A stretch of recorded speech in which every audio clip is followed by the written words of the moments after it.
बीरपाड़ा में प्रतिबंधित cough syrup के साथ युवक गिरफ्तार, जांच में कई अन्य नाम भी शामिल। नमस्कार दर्शकों, बीरपाड़ा में प्रतिबंधित कॉफ सिरप की तस्करी के मामले में पुलिस ने एक युवक को गिरफ्तार किया है।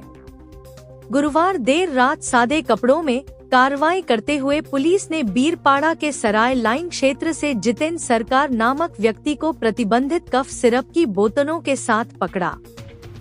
गिरफ्तारी के बाद आरोपी को शुक्रवार को अदालत में पेश किया गया।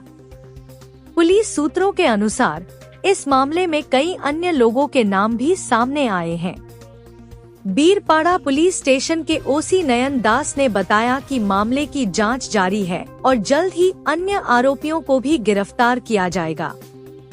स्थानीय लोगों के अनुसार बीरपाड़ा क्षेत्र में प्रतिबंधित नशीली दवाओं का नेटवर्क लंबे समय से सक्रिय है और यह गिरफ्तारी इस कड़ी में एक बड़ी सफलता मानी जा रही है।